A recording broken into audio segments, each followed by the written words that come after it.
சென்னையில் 22 கேரட் ஆபரண தங்கம் விலை 22 நாட்களில் சவரனுக்கு 3000 ரூபாய் உயர்ந்து வரலாற்றில் முதல் முறையாக 60,000 ரூபாயை தாண்டி விற்பனையாகிறது. இந்தியாவில் ஆபரண தங்கம் விலை ஒரு நாள் உயர்வதும் மறுநாள் சற்று குறைவதுமாக இருந்து வருகிறது. இஸ்ரேல் பாலஸ்தீனம் போர் மூண்ட தொடக்கத்தில் தங்கம் விலை எகிரி புதிய உச்சம் தொட்டது. அவ்வப்போது நடுத்தர மக்களுக்கு ஆறுதல் அளிக்கும் விதமாக அதன் விலை சரிந்து வந்த நிலையில் அமெரிக்க அதிபராக ட்ரம்ப் பதவியேற்றதும் பங்குச்சந்தை வீழ்ச்சியடைந்து அது தங்கம் விலையில் எதிரொலித்தது. அதன்படி கடந்த 6 நாட்களாக 60,000த்திற்கும் கீழ் நீடித்த தங்கம் விலை தற்போது சவரனுக்கு 600 ரூபாய் உயர்ந்து 60,200 ரூபாய்க்கு விற்பனையாகிறது. 1 கிராம் விலையும் 75 ரூபாய் அதிகரித்து 7,525 என்ற நிலையில் உள்ளது.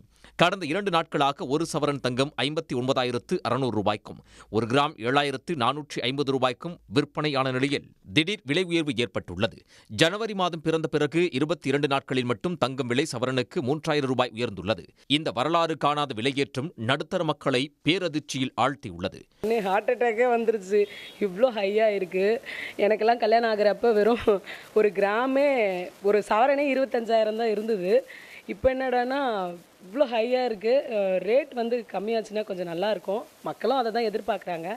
இப்போ இந்த வரி ரொம்ப அதிகமாக இருக்கிறதுனால ஏறுது. இது குறைச்சா கொஞ்சம் இறக்குமதி வரியை குறைச்சாங்கன்னா கண்டிப்பாக நகையோட ஒரு கிராமுக்கு கூட 4,000 ரூபாய், சவரனுக்கு 4,000 ரூபாய் கண்டிப்பாக குறைய வாய்ப்பு இருக்குது.